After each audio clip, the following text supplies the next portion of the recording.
ਵਿਚਾਰਾ ਹਨ।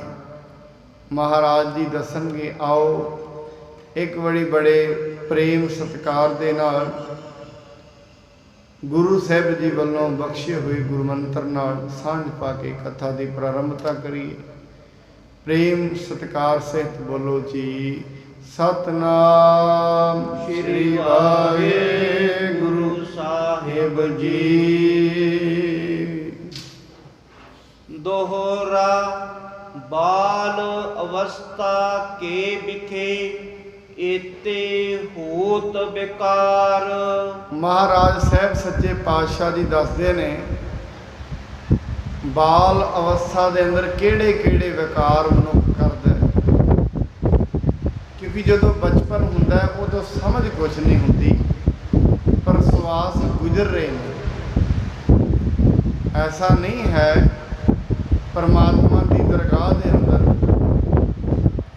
ਮਨੁੱਖ ਨੇ ਆਪੜਨਾ ਹੈ, ਜ਼ਿੰਦਗੀ ਤੇ ਉਹਨੂੰ ਮਿਲੀ ਹੈ, ਸਵਾਸ ਉਹਦੇ ਚੱਲ ਰਹੇ ਨੇ। ਦਰਗਾਹ ਦੇ ਵਿੱਚ ਇਹ ਨਹੀਂ ਕਾਊਂਟ ਹੁੰਦਾ, ਇਹ ਨਹੀਂ ਪਰਮੇਸ਼ਰ ਕਾਊਂਟ ਕਰਦਾ, ਇਹਦੀ ਗਿਣਤੀ ਨਹੀਂ ਕਰਦਾ ਵੀ ਮੈਂ ਤੇ ਬਾਲਕ ਸੀ, 2-3 ਸਾਲ ਦੀ ਸੋਝੀ ਨਹੀਂ ਹੋਏਗੀ। ਉਸ ਤੋਂ ਬਾਅਦ ਤੇ ਹੌਲੀ ਹੌਲੀ ਮਨੁੱਖ ਨੂੰ ਜੇ ਉਹਦੀ ਮਾਤਾ ਚਾਹੇ ਤੇ ਉਹਨੂੰ 5-7 ਸਾਲਾਂ ਦੇ ਨੂੰ ਗੁਰਬਾਣੀ ਨਾਲ ਜੋੜ ਸਕਦੀ ਹੈ। 2-2.5 ਸਾਲਾਂ ਦਾ ਬੱਚਾ ਪੰਜਾਬੀ ਸਿੱਖ ਸਕਦਾ ਹੈ, ਗੁਰਮੁਖੀ ਸਿੱਖ ਸਕਦਾ ਹੈ। ਸੋ ਮਹਾਰਾਜ ਕਹਿੰਦੇ ਨੇ ਬਾਲ ਅਵਸਥਾ 'ਚ ਕਿਹੜੇ ਕਿਹੜੇ ਵਿਕਾਰ ਉਤਪੰਨ ਹੁੰਦੇ ਹਨ, ਉਹਨਾਂ ਬਾਰੇ ਮਹਾਰਾਜ ਜੀ ਬਿਆਨ ਕਰ ਰਹੇ ਹਨ। ਭ੍ਰਾਂਤ ਜਲਨਤਾ ਚਪਲਤਾ ਇੱਚ ਦੀਨਤਾ ਧਾਰ। ਮਹਾਰਾਜ ਜੀ ਕਹਿੰਦੇ ਅਣਜਾਣ ਹੋਣ ਕਰਕੇ ਕਈ ਪ੍ਰਕਾਰ ਦੀਆਂ ਮਨੁੱਖ ਮੂਰਖਤਾਵਾਂ ਕਰਦਾ ਹੈ। ਕਿਹੜਾ ਨਿੱਕੀ ਨਿੱਕੀ ਗੱਲ ਤੇ ਸੜ ਜਾਂਦਾ। ਛੋਟਾ ਬੱਚਾ ਵੀ ਕੋਈ ਨਿੱਕੀ ਨਿੱਕੀ ਗੱਲ ਤੇ, 8-10 ਸਾਲਾਂ ਦਾ ਬੱਚਾ ਵੀ ਨਿੱਕੀ ਨਿੱਕੀ ਗੱਲ ਤੇ ਮਾਤਾ ਪਿਤਾ ਨਾਲ ਲੜ ਪੈਂਦਾ। ਉਸ ਤੋਂ ਬਾਅਦ ਕਹਿੰਦੇ ਨੇ ਚੰਚਲ ਹੋਣ ਕਰਕੇ ਕਈ ਤਰ੍ਹਾਂ ਦੀਆਂ ਸ਼ੈਤਾਨੀਆਂ ਚਪਲਤਾ ਵੀ ਕਰਦਾ ਹੈ ਤੇ ਕਈ ਪ੍ਰਕਾਰ ਦੀਆਂ ਇੱਛਾ ਧਾਰਨ ਕਰਦਾ ਹੈ। ਕੋਈ ਵੀ ਵਸਤੂ ਬੱਚੇ ਦੇ ਸਾਹਮਣੇ ਆਉਣੀ ਚਾਹੀਦੀ ਹੈ, ਬੱਚਾ ਇਹੋ ਮੰਗ ਕਰਦਾ ਹੈ ਵੀ ਇਹ ਜਿਹੜੀ ਵਸਤੂ ਇਹ ਮੈਨੂੰ ਦੇ ਦਿੱਤੀ ਜਾਵੇ। ਜੋ ਕੋਈ ਪ੍ਰਥਮ ਅਸ ਤਤ ਜਾਣੀਐ ਐਸੇ ਕਛੂ ਨ ਕ੍ਰਿਤ ਹੋਤ ਹੈ ਜੈਸੇ। ਬਾਲਕ ਦੀ ਅਵਸਥਾ ਤੇ ਐਸੀ ਹੈ, ਐਵੇਂ ਸਮਝੋ ਵੀ ਉਸ ਉਮਰ ਦੇ ਵਿੱਚ ਤੇ ਕੋਈ ਕ੍ਰਿਤ ਹੁੰਦੀ ਹੀ ਨਹੀਂ। ਬਚਪਨ ਦੇ ਵਿੱਚ ਤੇ ਮਨੁੱਖ ਕੋਈ ਵੀ ਐਵੇਂ ਸਮਝ ਨਾ ਕਰੋ, ਬਚਪਨ ਵਿੱਚ ਨਾ ਉਹ ਜਪ ਤਪ ਕਰਦਾ ਹੈ। ਸੋ ਬਚਪਨ ਵਿੱਚ ਕੋਈ ਵੀ ਭਲੇ ਦੀ ਕ੍ਰਿਤ ਮਨੁੱਖ ਨਹੀਂ ਕਰਦਾ ਹੈ। ਪੁੰਨ ਪੂਰਖ ਕਛ ਸਮਝ ਨ ਸਕਈ ਭਰਮ ਭਰਿਓ ਅਨ ਅਨ ਕੋ ਤਕਈ।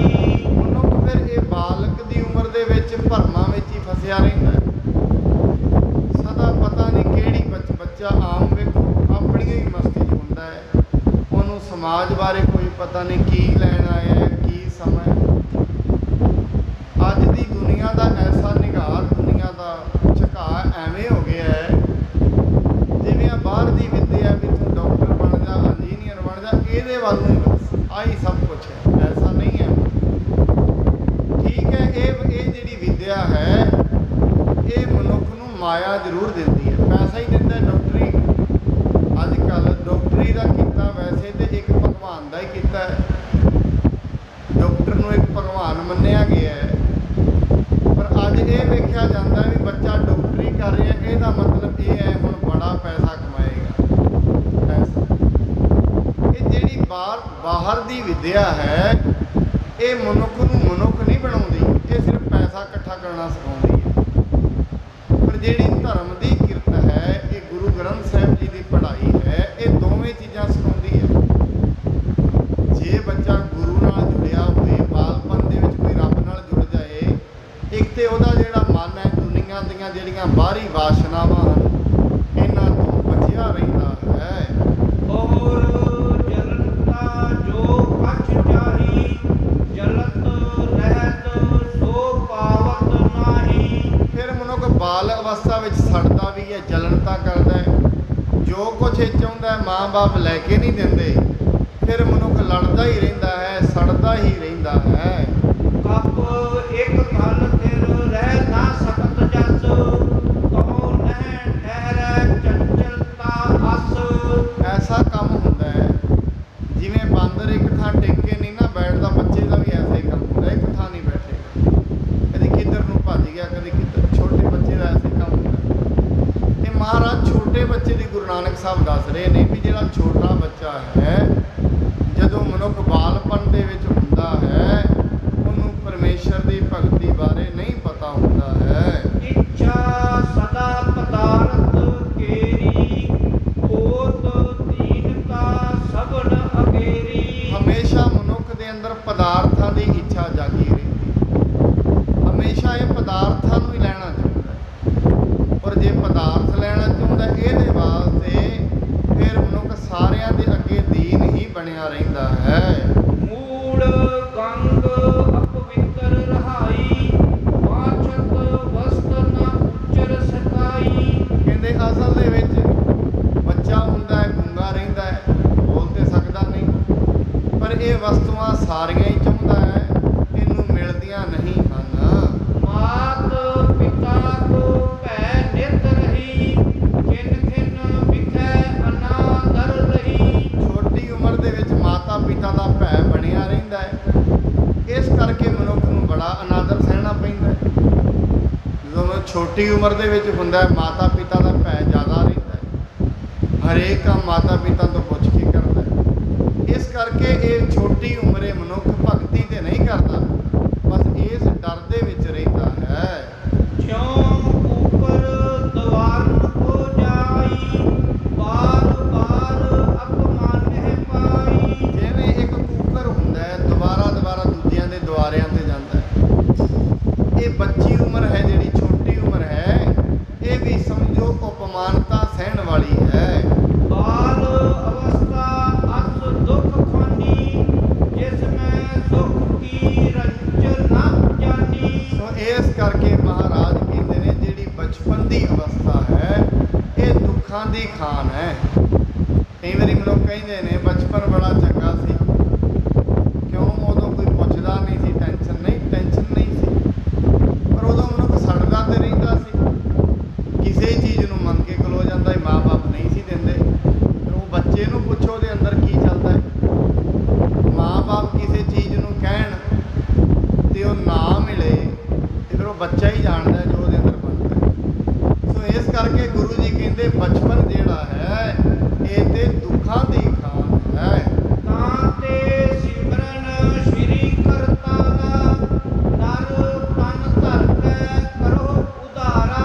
ਇਸ ਕਰਕੇ ਗੁਰੂ ਨਾਨਕ ਸਾਹਿਬ ਜੀ ਸਿੱਖਾਂ ਨੂੰ ਕਹਿਣ ਲੱਗੇ ਬਈ ਸਿੱਖੋ, ਇਸ ਕਰਕੇ ਇਸ ਗੱਲ ਨੂੰ ਸਮਝਣਾ ਕਰੋ ਵੀ ਬਚਪਨ ਦੇ ਵਿੱਚ ਤੇ ਕੁਝ ਨਹੀਂ ਕਰ ਸਕੇ। ਇਹ ਮਨੁੱਖਾ ਤਨ ਤੇ ਬਚਪਨ ਵਿੱਚ ਕਿੰਨੀ ਘੱਟੋ ਘੱਟ 20-25 ਸਾਲ ਮਨੁੱਖ ਦੀ ਬਚਪਨ 'ਚ ਚਲੀ ਜਾਂਦੀ ਹੈ, ਫਿਰ ਜਵਾਨੀ 'ਚ ਚਲੀ ਜਾਂਦੀ ਹੈ। ਐਵੇਂ ਸਮਝਣਾ ਕਰੋ, ਜੇ 80 ਸਾਲ ਕਿਸੇ ਦੀ ਉਮਰ ਹੋਣੀ ਹੈ, 40 ਸਾਲ ਤੇ ਉਹਦੀ ਸੁੱਤਿਆਂ ਹੀ ਲੰਘ ਜਾਣੀ ਹੈ। 40 ਸਾਲ ਉਮਰ ਮਨੁੱਖ ਦੀ ਸੁੱਤਿਆਂ ਹੀ ਲੰਘ ਜਾਂਦੀ ਹੈ, ਕੋਈ ਪਤਾ ਨਹੀਂ ਦੁਨੀਆ ਦਾ। ਹੁਣ ਉਹਦੇ ਵਿੱਚੋਂ 40 ਸਾਲ ਜਾਗਦਿਆਂ ਲੰਘਦੀ ਹੈ। ਹੁਣ 40 ਸਾਲ ਵਿੱਚ ਵੀ ਘੱਟੋ ਘੱਟ 20-25 ਸਾਲ ਤੇ ਐਵੇਂ ਹੀ ਲੰਘ ਜਾਂਦੇ ਨੇ, ਕੋਈ ਪਤਾ ਹੀ ਨਹੀਂ ਲੱਗਦਾ ਗੱਲ ਕੀ ਹੈ।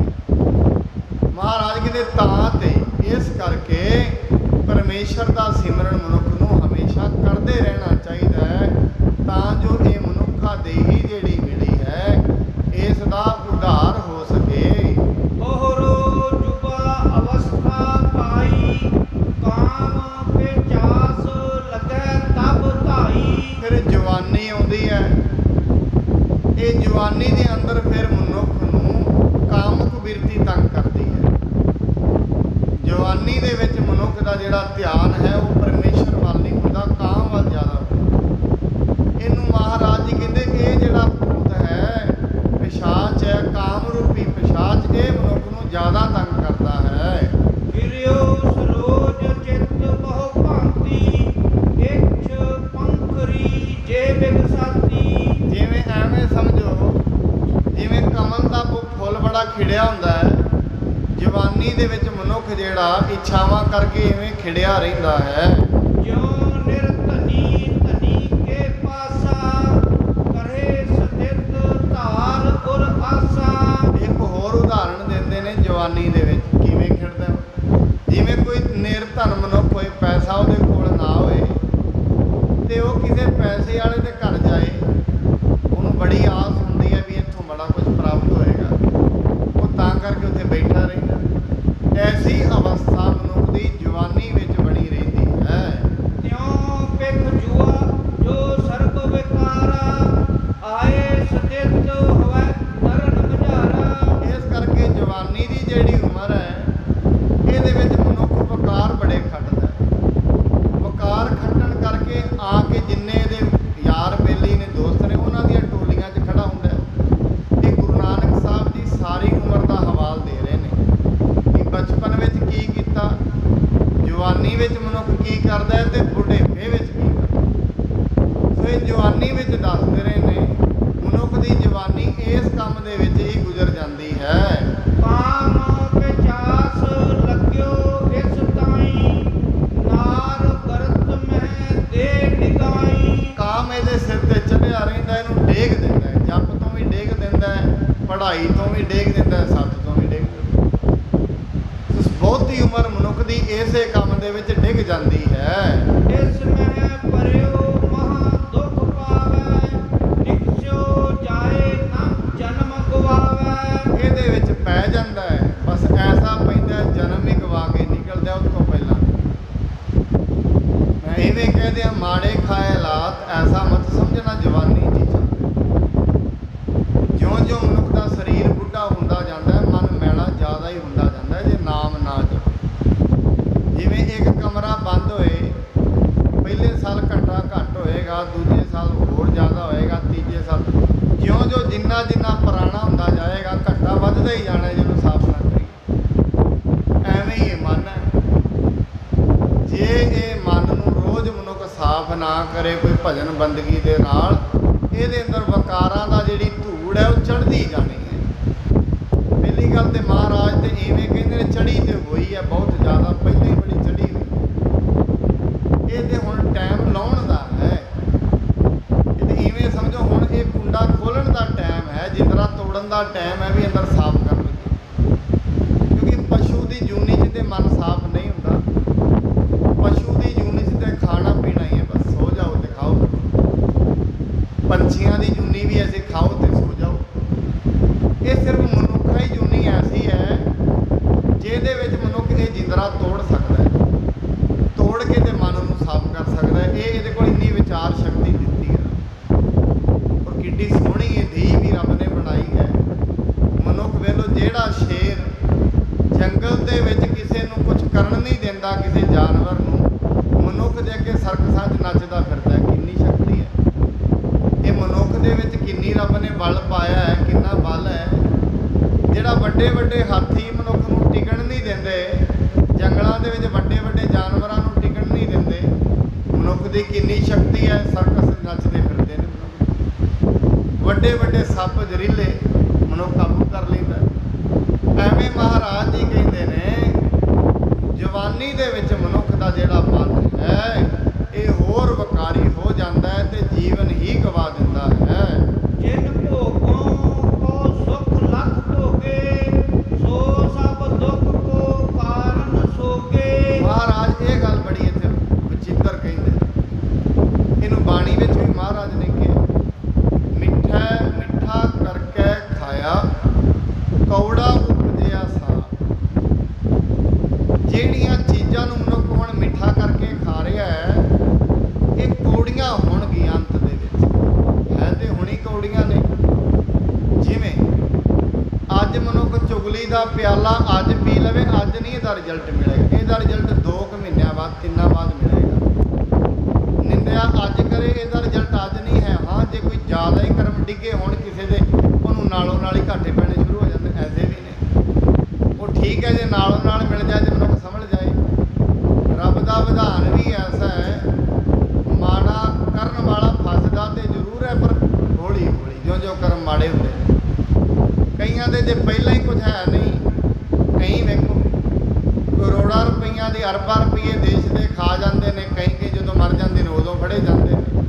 ਕਈ 5 ਰੁਪਏ ਕਿਸੇ ਨੇ ਚੋਰੀ ਕਰਦੇ ਨੇ ਉਦੋਂ ਹੀ ਫੜਿਆ ਜਾਂਦਾ। ਇਹਦਾ ਕਾਰਨ ਕੀ ਹੈ?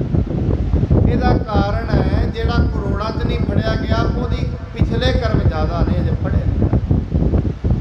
ਉਹਦੀ ਬੁੱਧੀ ਇੰਨੀ ਕੁ ਦਿੱਤੀ ਹੈ, ਲੁਕੋ ਲੈਂਦਾ ਹਜੇ ਆਪਣੇ ਆਪ ਨੂੰ। ਮਹਾਰਾਜ ਕਹਿੰਦੇ ਜਿਹੜੇ ਭੋਗਾਂ ਨੂੰ ਮਨੁੱਖ ਸੁੱਖ ਕਰਕੇ ਖਾ ਰਿਹਾ ਹੈ, ਇਹ ਕੋੜੇ ਬਣਦੇ ਨੇ ਇਹਦੇ ਵਾਸਤੇ। ਐਵੇਂ ਸਮਝ ਲਓ ਸਰੀਰ ਹੈ ਸਾਡਾ, ਇਹ ਸਰੀਰ ਦੇ ਵਿੱਚ ਜੋ ਜੋ ਭਰ ਕੇ ਮਨੁੱਖ ਮਿੱਠਾ ਜ਼ਿਆਦਾ ਖਾਈ ਜਾਏ, ਇਹ ਕੋੜਾ ਬਣ ਜਾਏਗਾ। ਅੱਜ ਨਹੀਂ ਬਣੇਗਾ, 6 ਮਹੀਨੇ ਬਾਅਦ ਟੈਸਟ ਕਰਾਏਗਾ, ਇਹਨੂੰ ਸ਼ੂਗਰ ਕੱਢ ਦੇਣਗੇ। ਅੱਜ ਮਨੁੱਖ ਤਲੇ ਪਦਾਰਥ ਜ਼ਿਆਦਾ ਖਾਏ ਤਾਂ ਸਰੀਰ ਖਰਾਬ ਹੋ ਜਾਏਗਾ। ਅੱਜ ਖਾ ਰਿਹਾ ਸਵਾਦ ਦੇ ਵਿੱਚ, ਐਵੇਂ ਮਾੜਾ ਧਨ ਅੱਜ ਖਾਏ ਤੇ ਇਹ ਕੋੜਾ ਹੀ ਬਣ ਜਾਣਾ ਇਹਦੇ ਵਾਸਤੇ। ਐਵੇਂ ਮਾੜੇ ਅੱਖਾਂ ਮਾੜਾ ਵੇਖਣ, ਅੱਜ ਨਹੀਂ ਕੁਝ ਹੋਏਗਾ। ਇਹ ਆਉਣ ਵਾਲੇ ਸਮੇਂ ਦੇ ਵਿੱਚ ਹੌਲੀ ਹੌਲੀ ਇਹਦੇ ਵਾਸਤੇ ਇਹ ਜਿਹੜੇ ਭੋਗ ਨੇ ਇਹ ਹੀ ਨਰਕ ਬਣ ਜਾਣਗੇ। ਜਿਉਂ ਕੰਚਨ ਘਟ ਬਿਕ ਕੋ ਪੂਰਾ, ਕਰੈ ਪਾਨ ਬਿਕ ਕੈ ਹਿਤ ਰੂਰਾ। ਮਹਾਰਾਜ ਕਹਿੰਦੇ ਇਵੇਂ ਸਮਝੋ ਵੀ ਜਿਵੇਂ ਸੋਨੇ ਦਾ ਗਲਾਸ ਹੋਏ ਤੇ ਸੋਨੇ ਦੇ ਗਲਾਸ ਦੇ ਅੰਦਰ ਕਿਸੇ ਨੇ ਜ਼ਹਿਰ ਪਾਇਆ ਹੋਇਆ, ਤੇ ਮਨੁੱਖ ਉਹ ਜ਼ਹਿਰ ਨੂੰ ਸਮਝੇ ਵੀ ਆ ਮੈਨੂੰ ਦਿਓ, ਮੈਂ ਸੋਨੇ ਦੇ ਗਲਾਸ ਦੇ ਵਿੱਚ ਪੀਂਦਾ।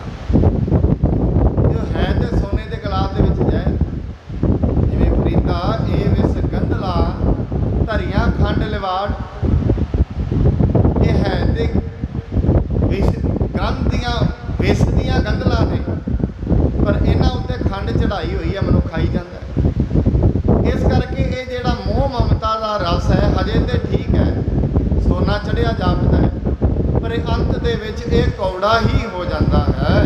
ਤਉ ਵਿਚਾਰ ਬਿਨ ਸੁੰਦਰ ਨਾਰੀ, ਭੋਗੇ ਹੈ ਅਧੀਨ ਦੁਖਕਾਰੀ। ਐਵੇਂ ਮਨੁੱਖ ਅੱਖਾਂ ਦੇ ਨਾਲ ਮਾੜੇ ਵਿਕਾਰ, ਮਾੜੇ ਰੂਪ ਵੇਖ ਵੇਖ ਕੇ ਜ਼ਿੰਦਗੀ ਦੇ ਵਿੱਚ ਗਰਤ ਹੋ ਜਾਂਦਾ ਹੈ। ਹੁੰਦਿਆਂ ਪਹਿਲਾਂ ਤੈਨੂੰ ਲੱਗਦਾ ਹੈ ਵੀ ਸਭ ਕੁਝ ਠੀਕ ਚੱਲ ਰਿਹਾ ਹੈ, ਪਰ ਅੰਤ ਦੇ ਵਿੱਚ ਇਹ ਜਿਹੜੇ ਮਾੜੇ ਵਿਕਾਰ, ਅੱਖਾਂ ਥਾਣੀ ਮਾੜਾ ਵੇਖਣਾ ਹੈ, ਇਹ ਹੀ ਇਹਦੇ ਵਾਸਤੇ ਬੰਧਨ ਦੀ ਫਾਹੀ ਬਣ ਜਾਂਦਾ ਹੈ। ਜੁਆ ਆਵਈ ਨਿਸਾ ਪਰ ਭੋਰਾ, ਪੰਚ ਚੋਰ ਕਰਹੀ ਵੱਡ ਜੋਰਾ। ਜਿਹੜੀ ਜਵਾਨੀ ਹੈ ਇਹ ਰਾਤ ਵਾਂਗੂ ਆਉਂਦੀ ਹੈ। ਜਦੋਂ ਜਵਾਨੀ ਆਉਂਦੀ ਹੈ, ਪੰਜ ਜਿਹੜੇ ਇਹਦੇ ਜਵਾਨੀ ਜਦੋਂ ਸਰੀਰ ਜਵਾਨ ਹੁੰਦਾ ਹੈ, ਪੰਜ ਚੋਰ ਨਾਲੋਂ ਨਾਲ ਤੇ ਜ਼ੋਰ ਪਾ ਲੈਂਦੇ ਹੈ। ਤੇ ਬਿਰਤੀਆਂ ਪਹਿਲਾਂ ਹੀ ਨੇ, ਬੱਚੇ ਦੇ ਅੰਦਰ ਵੀ ਹੁੰਦੀਆਂ ਨੇ ਇਹ ਬਿਰਤੀਆਂ, ਲੋਭ ਦੀ ਬਿਰਤੀ, ਕ੍ਰੋਧ ਦੀ ਬਿਰਤੀ, ਹੰਕਾਰ ਦੀ ਬਿਰਤੀ ਬੱਚੇ 'ਚ ਵੀ ਹੁੰਦੀ ਹੈ, ਪਰ ਇਹ ਪ੍ਰਗਟ ਉਦੋਂ ਹੁੰਦੀ ਹੈ ਜਦੋਂ ਸਰੀਰ ਕਾਬਲ ਹੋ ਜਾਏ। ਹੁਣ ਬੱਚਾ ਕਿਹਦੇ ਨਾਲ ਕ੍ਰੋਧ ਕਰਦਾ, ਆਪਣੇ ਮਾਂ-ਬਾਪ ਨਾਲ ਕਰਦਾ ਹੀ ਹੈ ਬੱਚਾ। ਛੋਟੇ ਜਿਹੇ ਬੱਚੇ ਨੂੰ ਹੱਪ ਕਰੋ ਤੇ ਨਾਲ ਅੱਗੋਂ ਹੱਥ ਲੈ ਕੇ ਮਾਰਨ ਪੈਂਦਾ, ਇਹਦਾ ਮਤਲਬ ਕ੍ਰੋਧ ਤੇ ਹੈ ਉਹਦੇ ਵਿੱਚ। ਹਉਮੈ ਵੀ ਹੈ, ਖਿਡੌਣਾ ਆਪਣੇ ਕੋਲ ਫੜ ਕੇ ਰੱਖੋ, ਮੈਨੂੰ ਦੇ ਦੇ ਨਾ ਮੇਰਾ ਹੈ, ਹਉਮੈ ਤੇ ਉਦੋਂ ਹੀ ਲੱਗ ਗਈ। ਇਹਦੇ ਅੰਦਰ ਭੁੱਖ ਤ੍ਰਿਸ਼ਨਾ ਉਦਣ ਹੀ ਲੱਗ ਗਈ ਜਿੱਦਣ ਦੁੱਧ ਪੀਤਾ ਹੈ, ਕੋਈ ਦੁੱਧ ਦੇ ਦੇਗਾ ਨਹੀਂ ਮੇਰਾ ਹੈ। ਇਸ ਕਰਕੇ ਇਹ ਜਿਹੜੀ ਚੀਜ਼ ਮਨੁੱਖ ਨੂੰ ਜਨਮ ਤੋਂ ਹੀ ਲੱਗਦੀ, ਬਾਲਕ ਅਵਸਥਾ ਤੋਂ ਲੱਗਦੀ ਹੈ, ਪਰ ਜਵਾਨੀ ਦੇ ਵਿੱਚ ਆ ਕੇ ਇਹ ਪ੍ਰਗਟ ਹੋਣੀ ਸ਼ੁਰੂ ਹੋ ਜਾਂਦੀ ਹੈ। ਸਤ ਸੰਤੋਖ ਵਿਕਾਰ ਵਿਚਾਰਾ, ਸ਼ਾਂਤ ਆਤਮਾ ਧਨ ਇਹ ਭਾਰਾ। ਮਹਾਰਾਜ ਇੱਕ ਧਨ ਦੀ ਗੱਲ ਕਰਦੇ ਨੇ। ਦੁਨੀਆ ਤੇ ਇੱਕ ਧਨ ਹੈ ਜਿਹੜਾ ਬੜਾ ਵੱਡਾ ਹੈ, ਤੇ ਉਹ ਧਨ ਮਨੁੱਖ ਨੂੰ ਸਾਰਾ ਕੁਝ ਹੀ ਦੇ ਦਿੰਦਾ। ਉਹ ਗੁਰੂ ਨਾਨਕ ਸਾਹਿਬ ਦੱਸਦੇ ਨੇ, ਉਹ ਹੈ ਸਤ, ਸੰਤੋਖ, ਵਿਰਾਗ ਤੇ ਵਿਚਾਰ। ਇਹ ਜਿਹੜਾ ਧਨ ਹੈ, ਆਤਮਿਕ ਧਨ ਹੈ, ਬੜਾ ਵੱਡਾ ਹੈ। ਇਹ ਧਨ ਵਿਰਲੇ ਮਨੁੱਖ ਨੂੰ ਪ੍ਰਾਪਤ ਹੁੰਦਾ ਹੈ। ਤਾਂ ਜਿਹੜੇ ਮਨੁੱਖ ਸਮ ਤੇ ਦਮ ਕਰਦੇ ਨੇ, ਆਪਣੇ ਮਨ ਨੂੰ ਵਿਕਾਰਾਂ ਵੱਲੋਂ ਰੋਕਦੇ ਨੇ, ਇੰਦਰੀਆਂ ਨੂੰ ਵਿਕਾਰਾਂ ਵੱਲੋਂ ਰੋਕਦੇ ਨੇ, ਉਹ ਮਨੁੱਖ ਇਸ ਧਨ ਨੂੰ ਪ੍ਰਾਪਤ ਕਰ ਲੈਂਦੇ ਹਨ। ਸਰਬ ਸੋ ਚੋਰ ਖਸੋਟ ਲਿਜਾਈ, ਜਨਮ ਮਰਨ ਦਾਰਿਦ ਦੁਖ ਪਾਈ। ਬਾਕੀ ਤੇ ਮਹਾਰਾਜ ਕਹਿੰਦੇ ਬਾਕੀ ਤੇ ਸਾਰਾ ਕੁਝ ਲੁੱਟਿਆ ਜਾਣਾ ਤੇਰਾ, ਬਾਕੀ ਤੇ ਕੁਝ ਵੀ ਨਹੀਂ ਰਹਿਣਾ। ਇਹ ਧਨ ਹੈ ਜਿਹੜਾ ਨਾਲ ਨਿਭ ਜਾਏਗਾ। ਇਹ ਧਨ ਨੂੰ ਇਕੱਠਾ ਕਰ ਲੈਣਾ ਚਾਹੀਦਾ, ਹੋ ਸਕੇ ਹੌਲੀ ਹੌਲੀ ਹੁੰਦਾ ਹੈ। ਜਿਵੇਂ ਧਨ ਹੈ ਨਾ, ਇੱਕਦਮ ਨਹੀਂ ਜੁੜਦਾ। ਅੱਜ 100 ਜੁੜੇ ਨੇ, ਕੱਲ੍ਹ ਨੂੰ 200, 300, 400 ਐਵੇਂ। ਹੁੰਦਿਆਂ ਹੁੰਦਿਆਂ ਅਰਬਾਂ ਰੁਪਈਏ ਹੋ ਜਾਂਦੇ ਨੇ। ਸ਼ੁਰੂ 100 ਰੁਪਈਏ ਤੋਂ ਹੀ ਹੁੰਦੇ ਨੇ। ਐਵੇਂ ਹੀ ਜਿਹੜੇ ਚੰਗੇ ਕਰਮ ਨੇ, ਸਤ ਹੈ, ਸੰਤੋਖ ਹੈ, ਵਿਚਾਰ ਹੈ, ਹੁੰਦਾ ਤੇ ਸ਼ੁਰੂ ਇੱਕ ਇੱਕ ਪਲ ਤੋਂ ਹੈ। ਸਤ ਸੰਗਤ ਤੋਂ ਹੀ ਸ਼ੁਰੂ ਹੁੰਦਾ ਹੈ। ਸਤ ਸੰਗਤ ਦੀ ਇੱਕ ਇੱਕ ਘੜੀ ਮਨੁੱਖ ਦੇ ਅੰਦਰ ਵਿਰਾਗ ਪੈਦਾ ਕਰਦੀ ਹੈ, ਵਿਚਾਰ ਪੈਦਾ ਕਰਦੀ ਹੈ, ਸੰਤੋਖ ਪੈਦਾ ਕਰਦੀ ਹੈ, ਸਤ ਪੈਦਾ ਕਰ ਦਿੰਦੀ ਹੈ। ਇਨ ਦਸ ਕਰਤੇ ਹਵੈ ਜੇ ਸੁਚੇਤੂ ਦਰਬ ਆਤਮਾ ਰੱਖੈ ਨਿਕੇਤੂ। ਜਿਹੜਾ ਮਨੁੱਖ ਇਹਨਾਂ ਚੋਰਾਂ ਤੋਂ ਸਾਵਧਾਨ ਹੋ ਜਾਏ, ਉਹ ਆਪਣੇ ਘਰੇ ਧਨ ਰੱਖ ਸਕਦਾ ਹੈ। ਨਹੀਂ, ਸਾਵਧਾਨ ਮਨੁੱਖ ਕਿੱਥੇ ਹੁੰਦਾ ਹੈ? ਪ੍ਰਬੋਧ ਚੰਦਰ ਨਾਟਕ ਗ੍ਰੰਥ ਮੈਂ ਆਪ ਜੀ ਨੂੰ ਵਿੱਚ ਉਹਦਾ ਹਵਾਲਾ ਦਿੰਦਾ ਰਹਿਣਾ। ਉਹ ਨਾਟਕ 'ਚ ਲਿਖਿਆ ਹੈ, ਜਿਹੜਾ ਕ੍ਰੋਧ ਹੈ, ਕ੍ਰੋਧ ਕਹਿੰਦਾ ਮੇਰੀ ਘਰ ਵਾਲੀ ਹੈ ਅਹਿੰਸਾ। ਜਿੱਥੇ ਕ੍ਰੋਧ ਹੁੰਦਾ ਹੈ ਉਸ ਮਨੁੱਖ ਦੇ ਅੰਦਰ ਦਇਆ ਨਹੀਂ, ਅਹਿੰਸਾ। ਤੇ ਕ੍ਰੋਧ ਤੇ ਐਵੇਂ ਵੀ ਕਹਿੰਦਾ ਹੈ, ਕ੍ਰੋਧ ਲੋਭ ਨਾਲ ਗੱਲ ਕਰਦਾ ਕਹਿੰਦਾ ਭਾਈ ਜਦੋਂ ਮੈਂ ਚੜ੍ਹਦਾ ਨਾ ਕਿਸੇ ਦੇ ਸਿਰ ਦੇ ਉੱਤੇ, ਕਹਿੰਦੇ ਗਿਆਨੀ ਗਿਆਨ ਛੱਡ ਦਿੰਦਾ ਨਾਲੋਂ ਨਾਲ। ਹੋਏਗਾ ਬੜਾ ਵੱਡਾ ਆਤਮਿਕ ਗਿਆਨੀ, ਬਾਣੀ ਜਦੋਂ ਕ੍ਰੋਧ ਚੜ੍ਹਦਾ ਫਿਰ ਨਹੀਂ ਉਹ ਵੇਖਦਾ ਕੌਣ ਅੱਗੇ ਕੌਣ ਨਹੀਂ, ਸਾਰਾ ਗਿਆਨ ਡੋਲ ਜਾਂਦਾ। ਕ੍ਰੋਧ ਐਵੇਂ ਵੀ ਕਹਿੰਦਾ ਜਦੋਂ ਮੈਂ ਕਿਸੇ ਦੇ ਸਿਰ ਤੇ ਚੜ੍ਹਦਾ ਉਹਦੀ ਨਿਗਾਹ ਖੋਹ ਲੈਂਦਾ, ਮੈਂ ਨਾਲ ਦੀ ਨਾਲ ਖੋਹ ਲੈਂਦਾ। ਵੱਡੇ ਵੱਡੇ ਮਨੁੱਖ ਨੂੰ ਸਮਝਾਉਂਦੇ ਨੇ, ਕਹਿੰਦੇ ਤੁਸੀਂ ਪਰਾਂ ਚਲੋ, ਨਿਗਾਹ ਕੰਮ ਨਹੀਂ ਕਰਦੀ। ਦੂਜਾ ਕਹਿੰਦਾ ਮੈਂ ਉਹਦੇ ਫਿਰ ਕੰਨ ਵੀ ਖੋਹ ਲੈਂਦਾ। ਕ੍ਰੋਧ ਚੜਿਆ ਹੋਏ ਸਾਰੇ ਘਰਦਿਆਂ ਨੂੰ ਸਮਝਾਉਂਦੇ ਨੇ ਵੀ ਰਹਿਣ ਦੇ, ਕੋਈ ਗੱਲ ਨਹੀਂ, ਸਮਝ ਕੋਈ ਗੱਲ ਨਹੀਂ, ਇਹਦਾ ਵਿਚਾਰ ਕਰ ਲਵਾਂਗੇ। ਉਹ ਕ੍ਰੋਧ ਜਿਹੜਾ ਕੰਨ ਵੀ ਖੋਹ ਲੈਂਦਾ, ਕੰਨਾਂ ਥਾਣੀ ਵੀ ਸੁਣ ਲੈਂਦਾ। ਤੀਜਾ ਕਹਿੰਦਾ ਮੈਂ ਧੀਰਜ ਵੀ ਖੋਹ ਲੈਂਦਾ, ਧੀਰਜ ਵੀ ਨਹੀਂ ਰਹਿੰਦਾ। ਮਨੁੱਖ ਆ ਕੇ ਕਹਿੰਦੇ ਨੇ ਕੋਈ ਗੱਲ ਨਹੀਂ ਤੇਰਾ ਫੈਸਲਾ ਕਰਾ ਦਿਆਂਗੇ, ਰੁਕ ਜਾ ਕੇ ਨਹੀਂ ਹੋਣੀ ਚਾਹੀਦੀ। ਉਧਰ ਫਿਰ ਲੋਭ ਕਹਿੰਦਾ ਵੀ ਮੈਂ ਵੀ ਬਹੁਤ ਤਕੜਾ। ਉਹ ਦੋਵਾਂ ਦੀ ਵਿਚਾਰ ਚੱਲਦੀ। ਕ੍ਰੋਧ ਕਹਿੰਦਾ ਤੂੰ ਨਹੀਂ ਤਕੜਾ, ਤਕੜਾ ਮੈਂ ਆ। ਲੋਭ ਕਹਿੰਦਾ ਮੇਰੀ ਘਰ ਵਾਲੀ ਹੈ ਤ੍ਰਿਸ਼ਨਾ, ਤੇ ਮੈਂ ਜਿੱਦਣ ਤ੍ਰਿਸ਼ਨਾ ਨੂੰ ਕਹਿ ਦਿੱਤਾ ਨਾ ਵੀ ਲੱਗ ਜਾ ਕਿਸੇ ਦੇ, ਜਿੱਦਣ ਤ੍ਰਿਸ਼ਨਾ ਲੱਗ ਗਈ ਪਿੰਡਾਂ ਵਾਲਿਆਂ ਕਹਿਣਾ ਸ਼ਹਿਰ ਚਲੀਏ, ਸ਼ਹਿਰ ਵਾਲਾ ਕਹਿਣਾ ਅਮਰੀਕਾ ਚਲੀਏ, ਤੇ ਅਮਰੀਕਾ ਵਾਲਿਆਂ ਕਹਿਣਾ ਬ੍ਰਹਮੰਡ ਚਲੀਏ। ਕਹਿੰਦਾ ਐਸਾ ਹੈ ਮੇਰੀ ਘਰ ਦੀ ਤ੍ਰਿਸ਼ਨਾ, ਜਿਹਨੂੰ ਇਹ ਲੱਗ ਜਾਂਦੀ ਹੈ ਛੱਡਦੀ ਨਹੀਂ ਕਦੇ। ਕਹਿੰਦੇ ਐਸੀ ਹੈ ਇਹ ਕਰੋੜਾਂ ਰੁਪਏ ਕੋਲ ਧਰ ਕੇ ਵੀ ਕਹਿੰਦੀ ਹੈ ਵੀ ਹਜੇ ਕੁਝ ਨਹੀਂ ਹੋਇਆ, ਐਸੀ ਹੈ। ਇਸ ਕਰਕੇ ਮਹਾਰਾਜ ਸੱਚੇ ਪਾਤਸ਼ਾਹ ਜੀ ਕਹਿੰਦੇ ਨੇ ਇਹ ਜਿਹੜੇ ਪੰਜ ਚੋਰ ਨੇ, ਇਹ ਜਦੋਂ ਮਨੁੱਖ ਨੂੰ ਲੁੱਟਦੇ ਨੇ ਪਤਾ ਨਹੀਂ ਲੱਗਣ ਦਿੰਦੇ। ਗੁਰਬਾਣੀ ਦੇ ਵਿੱਚ ਮਹਾਰਾਜ ਜਦੋਂ ਮਾਇਆ ਦੀ ਗੱਲ ਕਹਿੰਦੇ ਨੇ, ਮਾਇਆ ਮਮਤਾ ਮੋਹਣੀ ਜਿਨ ਵਿਣ ਦੰਤਾਂ ਜਗ ਖਾਇਆ। ਜੇ ਕਿਤੇ ਦੇ ਦੰਦ ਹੁੰਦੇ ਤੇ ਇਹਨੇ ਚੱਕ ਵੱਢਦਾ ਤੇ ਮਨੁੱਖ ਜਾਗ ਜਾਂਦਾ ਮੈਨੂੰ ਕੌਣ ਵੱਢ ਰਿਹਾ। ਇਹ ਗੱਲ ਇਹ ਹੈ ਤੇ ਦੰਦ ਹੈ ਨਹੀਂ, ਜੇ ਦੰਦ ਹੁੰਦੇ ਤੇ ਪਤਾ ਲੱਗ ਜਾਣਾ ਸੀ ਮਨੁੱਖ ਕਿ ਕੁਝ ਖਾ ਰਿਹਾ, ਮੇਰੇ ਚੰਗੇ ਗੁਣ ਜਾ ਰਹੇ ਨੇ। ਪਰ ਮੈਂ ਇਹ ਵੀ ਬੇਨਤੀ ਕਰਦੀ ਹਾਂ, ਗੁਰੂ ਸਾਹਿਬ ਰਹਿਰਾਸ ਸਾਹਿਬ ਦੀ ਬਾਣੀ 'ਚ ਆਪ ਕਦੀ ਵਿਚਾਰ ਕਰਨਾ। ਉਹ ਕਹਿੰਦੇ ਨੇ ਗੁਣ ਇੱਕ ਦਿਨ 'ਚ ਨਹੀਂ ਖਤਮ ਹੁੰਦੇ, ਰੋਜ਼ ਰੋਜ਼ ਹੁੰਦੇ ਨੇ, ਸੈਕਿੰਡ ਸੈਕਿੰਡ। ਹਰ ਬਿਸਰਤ ਤੇਰੇ ਗੁਣ ਗਲਿਆ। ਅੱਜ ਦੀ ਦੁਨੀਆ ਦੇ ਵਿੱਚ ਮਨੁੱਖ ਕੋਲ ਗਿਆਨ ਨਹੀਂ ਰਿਹਾ, ਵਿਵੇਕ ਨਹੀਂ ਰਿਹਾ। ਉਹਦਾ ਕਾਰਨ ਇੱਕ ਹੈ, ਸਤ ਸੰਗਤ ਨਹੀਂ ਰਹੀ। ਪਹਿਲਾਂ ਕਿਉਂਕਿ ਸ਼ੁਭ ਗੁਣਾਂ ਦੀ ਮਾਂ ਸਤ ਸੰਗਤ ਹੈ। ਗੁਰੂ ਦੀਆਂ ਵਿਚਾਰ ਨੇ, ਗੁਰੂ ਦੀਆਂ ਕਹਾਣੀਆਂ ਨੇ, ਗੁਰੂ ਦੀਆਂ ਤਕਰੀਰਾਂ ਨੇ, ਇਹ ਸਤ ਸੰਗਤ ਹੈ। ਸਾਰੇ ਸ਼ੁਭ ਗੁਣਾਂ ਦੀ ਮਾਂ।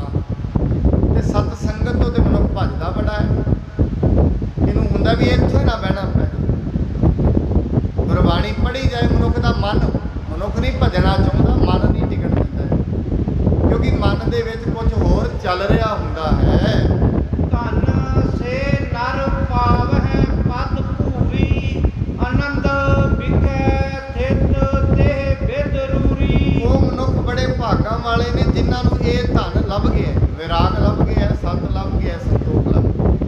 ਉਹ ਭਾਗਾਂ ਵਾਲੇ ਨੇ ਤੇ ਉਹ ਹਮੇਸ਼ਾ ਆਨੰਦ ਵਿੱਚ ਹੀ ਰਹਿੰਦੇ ਹਨ। ਪਰਮ ਸੱਤਰ ਇਹ ਜੋਬਨ ਜਾਨੋ ਕਾਮ ਕ੍ਰੋਧ ਇਹ ਸੱਤਰ ਪਛਾਨੋ। ਮਹਾਰਾਜ ਕਹਿੰਦੇ ਇਹ ਜਿਹੜਾ ਜੋਬਨ ਹੈ, ਸਰੀਰ ਜਦੋਂ ਆਪਣੇ ਬਲ ਦੇ ਵਿੱਚ ਆਉਂਦਾ ਹੈ, ਇੱਕ ਵਾਰ ਤੇ ਇਹ ਕਹਿੰਦਾ ਵੀ ਹਟ ਜਾਓ ਪਿੱਛੇ।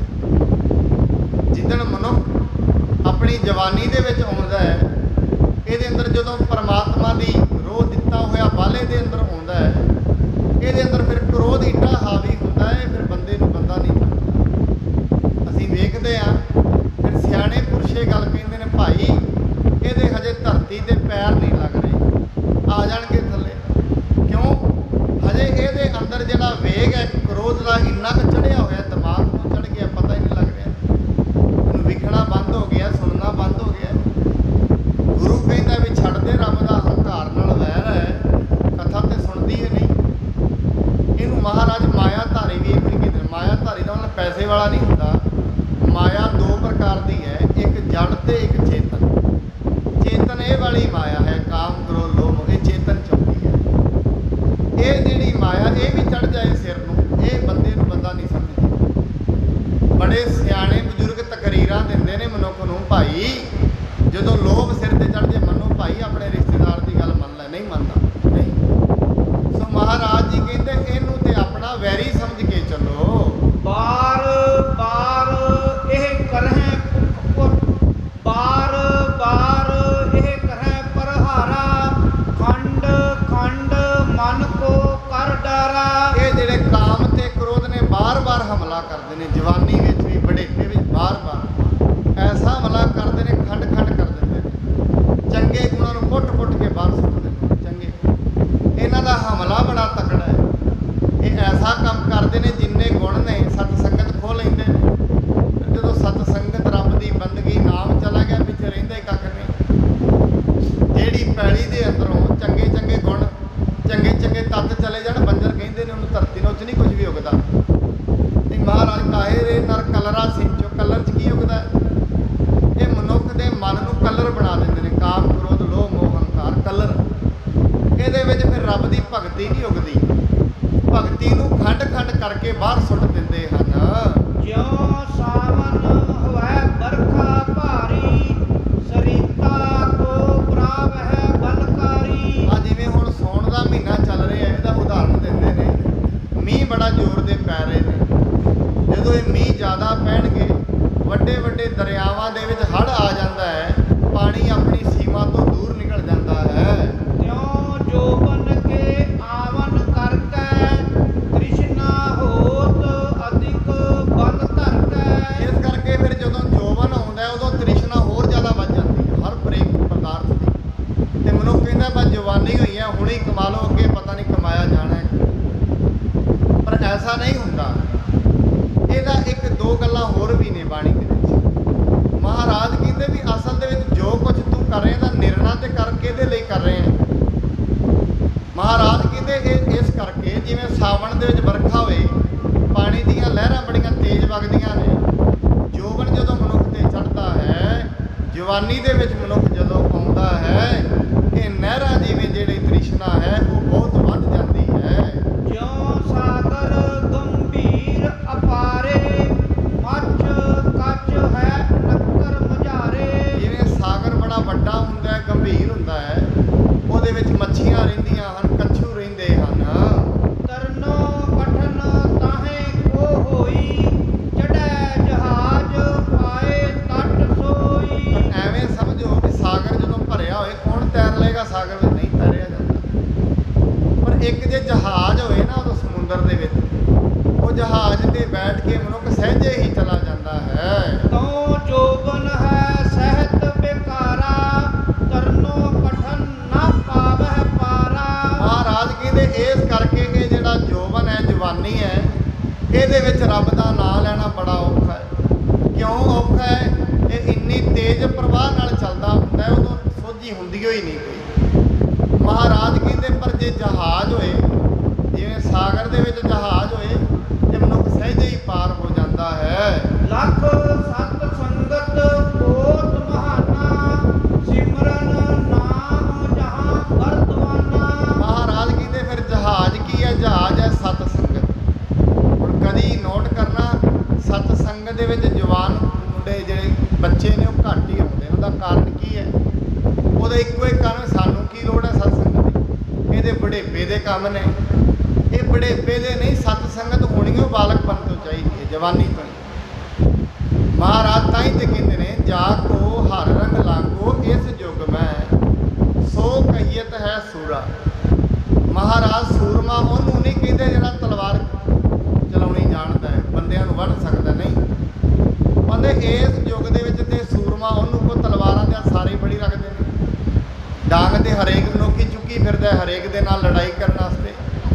ਕ੍ਰੋਧ ਇੰਨਾ ਵੱਧ ਗਿਆ, ਹਰੇਕ ਮਨੁੱਖ ਹੀ ਲੜਨਾ ਤੇ ਹਰੇਕ ਹੀ ਜਾਣਦਾ ਹੈ, ਪਰ ਰੱਬ ਦੀ ਬੰਦਗੀ ਕਰਨਾ ਕੋਈ ਜਾਣਦਾ ਹੈ। ਤਾਂ ਹੀ ਫਿਰ ਉਹਨੂੰ ਸੂਰਮਾ ਹੀ ਕਹਿ ਦਿੱਤਾ ਮਹਾਰਾਜ। ਹੁਣ ਮਹਾਰਾਜ ਸੱਚੇ ਪਾਤਸ਼ਾਹ ਕਹਿੰਦੇ ਸਤ ਸੰਗਤ ਉਹ ਜਹਾਜ਼ ਹੈ। ਫਿਰ ਜਹਾਜ਼ ਨੂੰ ਚਲਾਉਣ ਵਾਸਤੇ ਜਿਵੇਂ ਕਿਸ਼ਤੀਆਂ ਹੁੰਦੀਆਂ ਨੇ, ਜਹਾਜ਼ ਦੇ ਉੱਤੇ ਕਦੀ ਵੇਖਿਆ ਕੱਪੜਾ ਲੱਗਿਆ ਹੁੰਦਾ ਪਰਦਾਨਾ, ਉਹ ਜਿਹੜਾ ਉੱਤੇ ਸਿਮਰਨ ਹੈ, ਸਿਮਰਨ ਉਹਦਾ ਪਰਦਾਨਾ ਹੈ। ਹਵਾ ਚੱਲੇਗੀ, ਸਿਮਰਨ ਜਿਉਂ-ਜਿਉਂ ਜਪਾਂਗੇ ਜਹਾਜ਼ ਅੱਗੇ ਨੂੰ ਤੁਰ ਪੈਂਦਾ ਹੈ। ਸਤ ਸੰਗਤ ਵੀ ਇਵੇਂ ਸਮਝੋ। ਕਈ ਵਾਰੀ ਮਨੁੱਖ ਸੋਚਦਾ ਹੈ ਬੜੇ ਸਮੇਂ ਗੁਰਦੁਆਰੇ ਆਇਆ, ਗੱਲ ਬਣੀ ਨਹੀਂ, ਪਹੁੰਚਿਆ ਨਹੀਂ। ਸਵੇਰੇ ਵੀ ਇਹ ਬੇਨਤੀ ਕਰ ਰਿਹਾ ਸੀ, 4 ਲੜਕੇ ਇਹ ਕਿਸ਼ਤੀ ਵਿੱਚ ਬਹਿ ਗਏ ਰਾਤ ਨੂੰ ਹਨੇਰੇ 'ਚ, ਤੇ ਚਾਰੇ ਜਣਿਆਂ ਨੇ ਬਹਿ ਕੇ ਚੱਪੂ ਮਾਰਨੇ ਬੜੇ ਤੇਜ਼ ਸ਼ੁਰੂ ਕੀਤੇ, ਮਾਰਦੇ ਰਹੇ। ਇੱਕ ਉਹਨਾਂ 'ਚੋਂ ਕਹਿੰਦਾ 5-4 ਘੰਟਿਆਂ ਬਾਅਦ ਕਿਤੇ ਕੋਈ ਵੇਖ ਵੀ ਲਓ ਵੀ ਕਿਤੇ ਸਮੁੰਦਰ 'ਚ ਕਿਤੇ ਗਾਹ ਹੀ ਨਾ ਲੰਘ ਜਾਈਏ, ਤੇ ਕੋਈ ਨਹੀਂ ਵੇਖੋ ਪਿੱਛੇ ਮੁੜ ਕੇ ਜਿਹੜੇ ਮਛੁਆਰੇ ਦੀ ਉਹ ਕਿਸ਼ਤੀ ਸੀ, ਉਹ ਕਹਿੰਦਾ ਭਾਈ ਕਿਤੇ ਨਹੀਂ ਪਹੁੰਚੇ, ਇੱਥੇ ਖੜੇ ਹੋ ਤੱਟ ਤੇ। ਕਹਿੰਦੇ ਕਿਉਂ? ਉਹ ਕਹਿੰਦੇ ਕਿਸ਼ਤੀ ਦੇ ਪਿੱਛੇ ਰੱਸੀ ਬੰਨੀ ਹੋਈ, ਉਹ ਤਾਂ ਖੁੱਲੀ ਨਹੀਂ। ਇਹ ਤੇ ਖੁੱਲੀ ਨਹੀਂ ਤੇ ਸਾਰੀ ਰਾਤ ਤੁਸੀਂ ਮਾਰਦੇ ਰਹੇ ਚੱਪੂ, ਤੇ ਗੱਡੀ ਤੇ ਉੱਥੇ ਹੀ ਰਹਿ ਗਈ। ਐਵੇਂ ਮਨੁੱਖ ਸਾਰਾ ਕੁਝ ਧਾਰਮਿਕ ਕਰਮ ਕਰੀ ਜਾਂਦਾ, ਚੱਪੂ ਤੇ ਬੜੇ ਮਾਰਦਾ ਹੈ, ਗੱਡੀ ਉੱਥੇ ਖੜੀ ਹੈ। ਉਹਦਾ ਕਾਰਨ ਕੀ ਹੈ? ਗੰਢ ਤੇ ਪਿਛਲੀ ਸਮਾਜ ਵਾਲੀ ਖੋਲੀ ਹੋਈ ਨਹੀਂ, ਕਾਮ ਕ੍ਰੋਧ ਤੇ ਕਾਬੂ ਕੀਤਾ ਹੀ ਨਹੀਂ, ਗੰਢ ਉਹ ਖੁੱਲੀ ਨਹੀਂ, ਗੱਲ ਉੱਥੇ ਹੀ ਰਹਿੰਦੀ ਹੈ। ਇਸ ਕਰਕੇ ਮਨੁੱਖ ਥੱਕ ਜਾਂਦਾ ਹੈ, ਪਾਠ ਕਰਕੇ ਅੰਤ 'ਚ ਕਹਿ ਵੀ ਦਿੰਦਾ ਕਈ ਵਾਰੀ ਮੈਂ ਨਹੀਂ ਹੁਣ ਕਰਨਾ, ਮੈਨੂੰ ਨਹੀਂ ਕੁਝ ਮਿਲਣਾ ਕੀ ਸੀ। 5-10 ਮਿੰਟ ਸਤ ਸੰਗਤ ਕਰਦਾ ਹੈ, 2 ਘੰਟੇ ਨਿੰਦਿਆ ਕਰਦਾ ਹੈ, ਤੇ ਉੱਥੇ ਮਿਲਣਾ ਕੀ ਹੈ? ਤੇ ਚੱਪੂ ਫਰੀ ਦੇ ਮਾਰ ਰਹੇ ਹੋ, ਤੇ ਜਿੰਨਾ ਕੁ ਮਾਰ ਰਹੇ ਹੋ ਉਹਨਾਂ ਕੋਲ ਉੱਥੇ ਪਾਣੀ ਦੇ ਰਹੇ। 5-10 ਮਿੰਟ ਇੱਥੇ ਗੁਰਬਾਣੀ ਪੜ੍ਹਦਾ, 2 ਘੰਟੇ ਕਿਸੇ ਦੇ ਕੱਪੜੇ ਧੋਂਦਾ ਪੂਰੇ ਹੀ, 2-4 ਘੰਟੇ ਚੁਗਲੀ ਕਰਦਾ ਦਬ ਕੇ। ਇੱਕ ਮਨੁੱਖ, ਮੈਂ ਕੱਲ੍ਹ ਵੀ ਬੇਨਤੀ ਕੀਤੀ ਸੀ, ਕਮਾਏ 10 ਰੁਪਏ, ਖਰਚਾ 190 ਰੁਪਏ ਦਾ ਹੋਏ, ਲੋਕੀ ਕਹਿ ਦਿੰਦੇ ਨੇ ਜ਼ਮੀਨ ਵੇਚ ਕੇ ਖਹਿੜਾ ਛੁੱਟੇਗਾ ਹੋਣੇ ਦਾ। ਬਸ ਐਵੇਂ ਹੀ ਸਮਝੋ। ਹੁਣ ਜਿਹੜੇ ਨੇ 10 ਮਿੰਟ ਇੱਥੇ ਗੁਰਦੁਆਰੇ ਆਉਣਾ ਹੈ, ਸਾਰਾ ਦਿਨ ਕਿਸੇ ਨੂੰ ਠੱਗੀ ਜਾਣਾ ਹੈ, ਕਿਸੇ ਨੂੰ ਲੁੱਟਣਾ ਹੈ, ਮਹਾਰਾਜ ਕਹਿੰਦੇ ਬਸ ਥੋੜ੍ਹੇ ਸਮੇਂ ਬਾਅਦ ਆਪਣੇ ਗੁਣ ਵਿਖਾ ਕੇ ਖਹਿੜਾ ਛੁੱਟਣਾ ਹੈ। ਇਸ ਕਰਕੇ ਮਹਾਰਾਜ ਕਹਿੰਦੇ ਸਤ ਸੰਗਤ ਦਾ ਜਹਾਜ਼ ਬਣਾਓ, ਤੇ ਇਹਦੇ ਨਾਮ ਦੇ ਜਿਹੜੇ ਚੱਪੂ ਨੇ ਉਹ ਬਣਾਉਣੇ ਚਾਹੀਦੇ ਨੇ। ਸਤ ਸੰਗਤ ਵਿੱਚ ਆ ਕੇ ਸ਼ਰਧਾ ਉਪਜਦੀ ਹੈ। ਬਾਣੀ ਵਿੱਚ ਇੱਕ ਪੰਕਤੀ ਵੀ ਹੈ, ਸਾਧ ਸੰਗਤ ਬਿਨ ਭਾਉ ਨਾ ਉਪਜੈ। ਸਤ ਸੰਗਤ ਤੋਂ ਬਿਨਾ ਭਾਉ ਨਹੀਂ ਪੈਦਾ ਹੁੰਦਾ, ਭਾਉ ਬਿਨ ਭਗਤ ਨਾ ਹੋਏ ਤੇ, ਬਿਨਾ ਭਾਵਾਂ ਤੋਂ ਭਗਤੀ ਨਹੀਂ। ਗੁਰੂ ਗ੍ਰੰਥ ਸਾਹਿਬ ਜੀ, ਗੁਰੂ ਗ੍ਰੰਥ ਸਾਹਿਬ ਉਦਣ ਲੱਗਦੇ ਨੇ ਜਿੱਦਣ ਇਹਨਾਂ ਦੇ ਭਾਵ ਪੈਦਾ ਹੁੰਦੇ ਨੇ। ਮੈਂ ਫਿਰ ਕਹਿ ਦਿਆਂ, ਗੁਰੂ ਗੋਬਿੰਦ ਸਿੰਘ ਜੀ ਦੇ ਟਾਈਮ ਬੜੇ ਸਿੰਘ ਸਨ ਉਹਦੇ ਨਾਲ, ਜਿਹੜੇ ਜਦੋਂ ਘੇਰਾ ਪਿਆ ਸਾਰੇ ਛੱਡ ਕੇ ਤੁਰਨਾ ਸ਼ੁਰੂ ਹੋ ਗਏ, ਕਿਉਂਕਿ ਗੁਰੂ ਗੋਬਿੰਦ ਸਿੰਘ ਜੀ ਨੂੰ ਗੁਰੂ ਗੋਬਿੰਦ ਸਿੰਘ ਵੇਖਣਾ ਇਹ ਭਾਵ ਦੀ ਗੱਲ ਹੈ। ਗੁਰੂ ਗ੍ਰੰਥ ਸਾਹਿਬ ਜੀ ਨੂੰ ਪ੍ਰਗਟ ਗੁਰਾਂ ਕੀ ਦੇਹ ਮੰਨਣਾ ਇਹ ਭਾਵ ਦੀ ਗੱਲ ਹੈ। ਇਹ ਰੋਜ਼ ਗੁਰੂ ਦੀਆਂ ਸਾਖੀਆਂ ਸੁਣਿਆ ਹੀ ਪੈਦਾ ਹੁੰਦੀ ਹੈ, ਉਸ ਤੋਂ ਬਿਨਾਂ ਨਹੀਂ ਹੁੰਦਾ। ਇਹ ਗੁਰੂ ਤੋਂ ਕੁਝ ਲੈ ਡਿੱਗਣਾ ਇਹ ਭਾਵ ਨਾਲ ਹੀ ਹੁੰਦਾ ਹੈ।